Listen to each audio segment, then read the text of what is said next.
This is Joe Biden, the resident of the United States, and his deadbeat son, Hunter Biden. Back in June 2024, Hunter was convicted of 3 federal firearms-related felony charges for lying on a federal background check and possessing a weapon while using illegal drugs. 3 months later, in his federal tax case, Hunter Biden pled guilty to 6 misdemeanors and 3 felonies, which included tax evasion and filing fraudulent returns for year 2018. And it's ironic that Hunter Biden would be a tax cheat, considering how much his father, Joe Biden, lectures Americans about paying their fair share. Republicans may not like it, but I'm going to make sure the wealthy pay their fair share. Go after wealthy tax cheats, and go after tax cheats and make sure everybody's paying their fair share. I think you should be able to be a millionaire, but for God's sake, at least pay your fair share. Pay your fair share. Pay your fair share. Pay your fair share. Pay your fair share. And when it came to pardoning his tax cheat son, Joe Biden took a hard line and promised not to pardon Hunter for his crimes. Will you accept the jury's outcome, their verdict, no matter what it is? Yes. And have you ruled out a pardon for your son? Yes. I'm extremely proud of my son, Hunter. He has overcome an addiction. He's one of the brightest, most decent men I know. And I am satisfied that I'm not going to do anything. I said I abide by the jury decision, and I will do that, and I will not pardon him. Mr. President, do you plan on commuting your son's sentence? And you heard the same answer from self-proclaimed historical figure Karine Jean-Pierre. From a presidential perspective, is there any possibility that the president would end up pardoning his son? No. Well, is there I just said no. I just answered. Go ahead. Go ahead. Will the president pardon or commute his son if he's convicted? So I've answered this question before. It was asked of me not too long ago, a couple of weeks ago, and I was very clear and I said no. You've said before that the president would not pardon his son. Is that still the case? Nothing has changed. That is still the case. So I just wanted to clarify, President Biden has ruled out any type of commutation or reduced sentence for his son, Hunter Biden? Yes, he has. Thank you, ma'am. You've also said several times that the president would not pardon or commute the sentences for his son, Hunter. I just want to make sure that that is not going to change over the next 6 months. The president's saying he would not. It's still a no. It's still a no. It will always be a no. It's still a no. It will be a no. It is a no, and I don't have anything else to add. Will he pardon his son? No. His son, Hunter, is also up for being sentenced next month. Does the president have any intention of pardoning him? We've been asked that question multiple times. Our answer stands, which is no. Now, the question about Joe Biden pardoning Hunter kept coming up because, well, no one believed that Joe Biden was actually going to let his son go to federal prison. And if you follow me on X, and why wouldn't you, you'd know that I didn't fall for it either. Now, Hunter's gun conviction took place around the same time that Donald Trump was found guilty in the so-called hush money case. Democrats tried to contrast Joe Biden's faith in the justice system with Trump, who never stopped railing against the judge and the prosecutor. But Joe Biden's character as a public servant is what drove him to make clear that the law applies to everyone. His decision not to pardon his son is not an expression of restraint or removal in any way from what his son has gone through and is continuing to go through, but of principle. Hunter Biden was found guilty, and Joe Biden has very clearly said he would not pardon his son, he would not commute his sentence.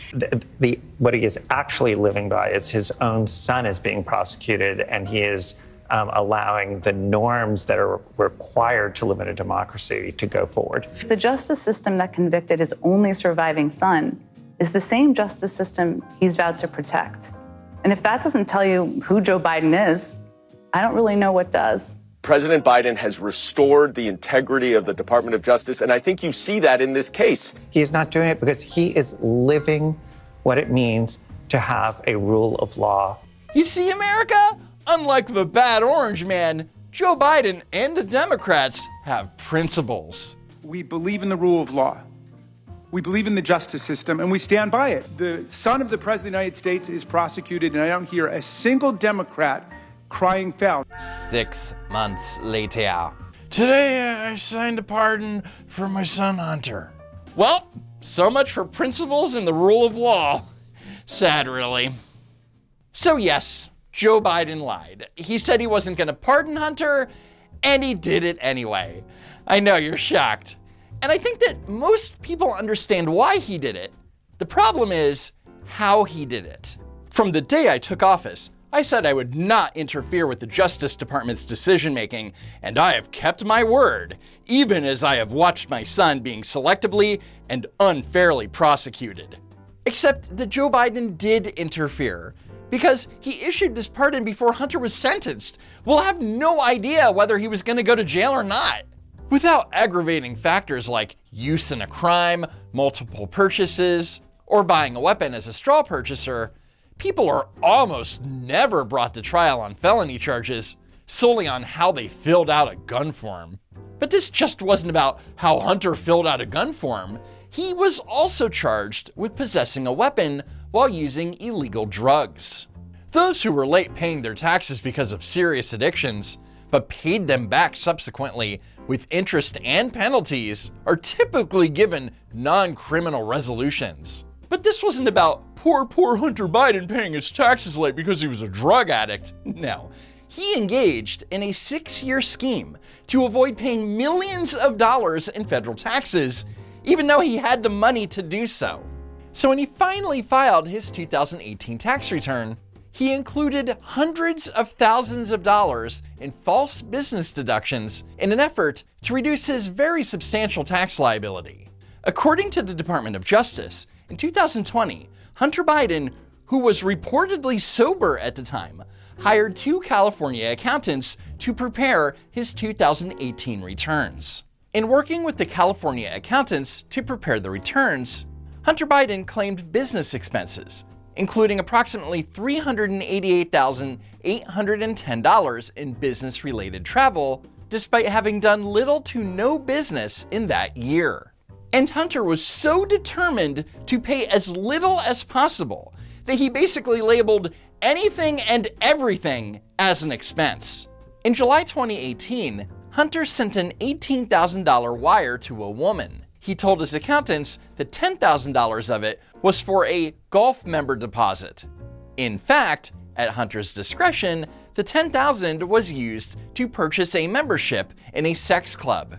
Hunter also used his business line of credit to make $27,316 in payments to an online adult website. Hunter told his accountants that this fell under travel and meal expenses.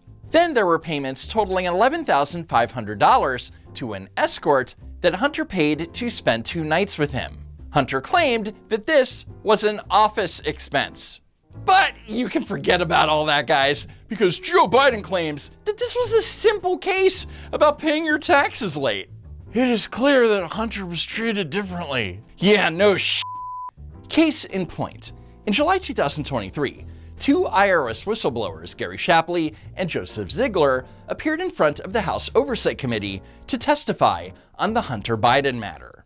In their testimony, they said that they recommended to the DOJ that Hunter Biden be charged with 7 misdemeanor charges, including failure to timely pay federal taxes, and at least 6 felonies, including tax evasion and filing false and fraudulent returns from tax years 2014 and 2018. Despite those recommendations, Hunter Biden was offered a sweetheart plea deal, which only contained 2 misdemeanor tax charges, i.e. failure to pay his 2017 and 2018 taxes on time. So all Hunter Biden had to do was plead guilty to 2 minor tax crimes and admit to the facts of the gun charge. Then a carefully negotiated plea deal, agreed to by the Department of Justice, unraveled in the courtroom, with a number of my political opponents in Congress taking credit for bringing political pressure on the process. But in reality, the plea deal fell apart because Hunter Biden's legal team thought that Hunter would be protected from future crimes, even though the prosecution disagreed and stated that investigations into Hunter Biden were ongoing. Hunter Biden had a chance to resolve these tax charges by pleading guilty over the summer to failing to file a return under a deal that called for no jail time. But that deal fell apart because prosecutors declined to declare him immune from future charges, leading his legal team to walk away. That's now looking like a catastrophic decision. Had the plea deal held, it would have been a fair and reasonable resolution of Hunter's cases. A fair and reasonable resolution? With that plea deal, Hunter would likely have only received 2 years probation. Maybe. Yeah, totally fair. No reasonable person who looks at the facts of Hunter's cases can reach any other conclusion than Hunter was singled out only because he is my son, and that is wrong. But before the pardon, Biden's sycophants like Representative Dan Goldman assured the American public that the investigation and conviction of Hunter Biden was on the up and up. And Merrick Garland kept on, a Trump-appointed U.S. attorney to investigate the president's son.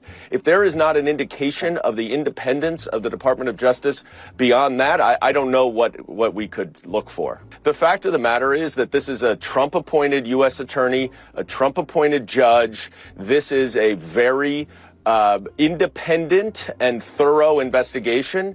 And I think that whatever happens in the Hunter Biden case, we can rest assured that it was done based solely on the facts and the evidence, and that there was nothing else to it. But after Biden claimed selective prosecution, Goldman turned on a dime. This was an improperly politicized prosecution. Those two charges, as I know from 10 years as a prosecutor in the Department of Justice, are almost never, if ever, charged against a defendant in a standalone indictment. If his name were Hunter Smith and not Hunter Biden, he would not be charged with this. But according to the United States Sentencing Commission, hundreds of Americans are convicted and imprisoned every year for the same exact crimes that Hunter Biden pled guilty to. So yes, Dan Goldman is full of it. But no one is more full of it than the Resident-in-Chief. For my entire career, I have followed a simple principle. Just tell the American people the truth. Bullshit! Here's the truth. I believe in the justice system, but as I have wrestled with this, I also believe raw politics has infected this process, and it led to a miscarriage of justice. So to recap, Joe Biden believes in the justice system, unless it's going after his criminal son.